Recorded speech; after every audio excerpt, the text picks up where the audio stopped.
bum, bum, bum, bum. All right, everybody. So I wanted to do a little tip video. Oop, shut off the volume here. I want to do a little tip video on something that I think is kind of interesting to the game. It's about spending money. So, many people are free to play or FTP or F2P. That's fine, and some people want to spend money, and that's really a decision up to everybody else. I think the way I played the game was I didn't really think I'd end up playing it for as long as I did or as hardcore as I do now. So at first I was like, I'm not going to commit, not going to spend the money. But then there was a point that I realized that at a certain point I should have spent the money, because obviously if you spend hours a day grinding in a game, there's not a big point, because then you're going to just play twice as long. But I did want to talk about the things that you probably should spend money on, just to spend a little bit of money and get where you need to go. And then I'll mention some things that I think are kind of bad deals. I'll start with the easiest one. When you play the game, you have these radar tasks, right? And you can see I've used mine today, but they say for $4.99 you could buy another batch of radar tasks. That just seems like the worst deal to me. You could do so much better with the $4.99 than just getting a few radar tasks. I really don't even know when this would make a difference. If your VS is really close, you're gonna buy 10 radar tasks and that'll make a difference. No, it won't. Someone will just go out and buy a big speed up. So I think this is I hate to say it, not a mean way, but it's like a scam. You shouldn't buy this one. So what should you buy? Well, when you get further into the game, when you first start and you build something, they build almost instantly, and then the timer keeps going. So a level 1 farm takes a couple seconds to build, but a level 26 to 27 farm takes 2 days. So that's quite a long time, right? And then obviously if you're trying to build multiple things at once, you have farms, even though this isn't a game for farmers, this is a battle game. You've got iron mines, you've got all of these different things you could build. I don't even want to go through it. Having one slot can be pretty constrictive, because even if you have the money, you don't have a slot. So of course you could buy, extra construction stuff. Now, I believe, if I'm not mistaken, the first one is in US, I think it was $1 or $2, and the next one might have been $4. So you get started out with one, you buy 2 more. And you notice I haven't even bought the fourth one. And that's because I rarely end up in a spot where I have so many resources that I really need the 4th build queue. So I have 3. The same thing is kind of true with the research centers. Now remember, this one for me, the first one is free, and the second one was $10, which I didn't want to spend for a long time either, because I was like, oh man, research, it's boring. This is a war game. All we do is fight. Who the heck needs research? The truth is, research is a huge part of the game, because lately all I really do is just buy research to get stronger. So I come here and I say, special forces, let me spend 3 days getting better armor. So you really need this. Well, you don't really need this, but I think eventually you're going to kind of want it. And then another thing is you could buy these special survivors in here. So there's 2 options. And this one, I think this one was maybe $2 for me. So there's 2 options, and you could buy them both. I bought Taylor.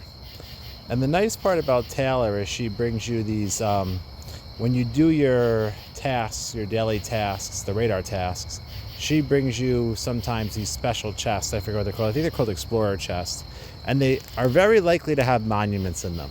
So she's been a good purchase for me, because now every day I'm just doing my radar tasks and I get a few monuments, which is nice, because if you really look at the stronger players, if you look at a battle you may have had with somebody, let me just see if I could find one. I wasn't really ready to prepare an example, but if you look at one of your better fights you have with some better players, you could see here that there's no gap here. Let me see in this window. You can see that monuments or decorations is a big deal. So Argentor here, he has an advantage on me in a lot of ways. But one of the big ones is this decoration limit, which is over here. And that's just really getting these monuments. Like, you know, he's got this at 29, I have this at 22. I didn't really, when I started playing, realize how important those monuments were, so I guess that's why I didn't really focus on them.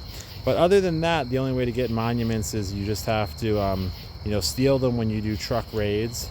You know, so if you're doing one of these, you know, you know, truck missions, you know, you could go here, and if this truck has a monument, let's see if we could find one. You know, there's a blue one here, and there's purple ones like this guy here.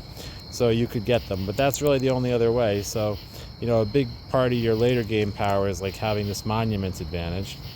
Let's see, a few other things. I don't have this one, but a lot of people do. This fourth runway, right? Or garage, I think they call it. So this gives you, you know, 5% damage to monsters, right? And a lot of other things too. So I've never purchased this one, but you know, it's not a bad idea, because if you wanna be powerful, and if you want to compete with this, let me see over here, I forget what the name of it. Oh, in the wrong window. If you want to like look at this world boss and do more damage than everybody else, you know, you got your damage characters. You know, your 5% damage here, you know, puts you in a different ranking. So I'm like 157. So if I spent that monthly, you know, I mean, this isn't the end of the day. By the end of the day, I'll probably be 160, 180. But if I spent that money, I'd be a little higher, right? And there's other advantages too. You could kill stronger monsters during the season, or, you know, whatever. So there's a big advantage to it. But to me, it's not worth the 25. But I'm not saying that's true for everybody. And maybe I'll give it a whirl. So obviously we're in the middle of a season, and I did buy the season passes here to try to get a jump start on this stuff. Like the season pass gave me an extra whatever. You know, I have an extra build slot for that. What else? It also kind of gives you these advantages, like when you're down this tier, instead of just getting one slot of things, you get more coal and more whatever. So it was definitely beneficial into getting me going. But it wasn't cheap, you know. And I made a little mistake when I got the extra coal. I upgraded one thing too high instead of getting 2 or 3. So even though I had the disadvantage, I messed it up a little bit, and I still kind of fell a day behind. It took me a while to catch up. But anyway, you know, one thing I would say that you should buy, and I did buy this when I was playing, was when the drone chips first came out, I bought them. And drone chips are another interesting part to your power. So if you notice here, I have this counter of, you know, to get an exclusive chest. And you really need these because, as you notice here, I have one purple one. And there's a huge delta between having these UR drone components and having these gray ones. Now, weirdly, I managed to get a lot of heli ones. So one day, I think when I bring my heli squad on, luckily I'll have a nice set of chips kind of ready to go. But for now, I think if the next time they have a $4 thing, I would buy it, right? And my final piece of information was I didn't even want to spend the $1 initially. They had $1 to buy Kim. And I waited a really long time and didn't buy her. And obviously she does crazy damage, so you spend the $1 and get Kim. There's another character that you probably should buy before you get on your game. Let me see if I could find the menu. I always forget where this menu is.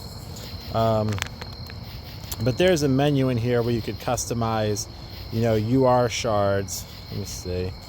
I'm sorry, I really don't remember. Maybe it's up here.